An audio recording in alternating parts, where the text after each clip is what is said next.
তো সিআইডির নতুন সিরিজ এটার জন্য অনেক লোকেই অপেক্ষা করেছিল আর অনেক লোকের অপেক্ষার ফলটা পেয়ে গেছে। তো কারা কারা এখনও সিআইডি দেখোনি তারা কমেন্টে জানাও, আর যারা যারা সিআইডি দেখেছো তারাও কমেন্টে জানাও, কারণ নতুন সিরিজ খুব তাড়াতাড়ি চলে আসলো সিআইডির।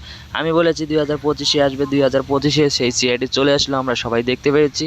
তো অনেক মজা হলো দেখাতে, আর তারা অনেক ভালোভাবে এই সিআইডির পার্টটা করেছে, আমরা দেখেছি সবাই অনেক ভালোভাবে করেছে। তো যেগুলো এবার আসতেছে আবার ধামাকা, সেগুলোর জন্য কারা অপেক্ষা করে আছো সবাই কমেন্টে জানাবেন, কারণ নতুন সিআইডি এবার ধামাকা নিয়ে আসতেছে আবার সিরিজ আর কি। তো যেগুলো সিরিজ আমরা দেখতে পারছি বর্তমান আর কি, এইগুলো বর্তমান 2025-এ শুট হচ্ছে, তো এগুলো আমরা দেখতে পারতেছি। তো এখন আমরা দেখবো 2025-এর আবার কিছু নতুন ধামাকা সিআইডি, সেগুলোও খুব তাড়াতাড়ি আসবে, 2-1 দিনের মধ্যে আমরা দেখতে পারবো সেগুলো সিআইডি। আমরা তো সেগুলোর জন্য অনেকটা এক্সাইটেড, তোমরা কতটা এক্সাইটেড সবাই কমেন্টে বলবেন। আর কারা কারা সিআইডি দেখতে পছন্দ করো তারা কমেন্টে জানাবেন, কারণ সিআইডি অনেকেরই ইমোশন, অনেকেরই ভালোবাসা সিআইডি, কারণ সিআইডি দেখতে অনেক লোকেই ভালোবাসে। তো এই ভিডিওটা কেমন লাগলো সবাই কমেন্টে জানাবেন। আমি এই ভিডিওটা এখান থেকে শেষ করে দেখা হচ্ছে নতুন কিছু ভিডিও নিয়ে। সবাই ভালো থাকবেন, ওকে বাই।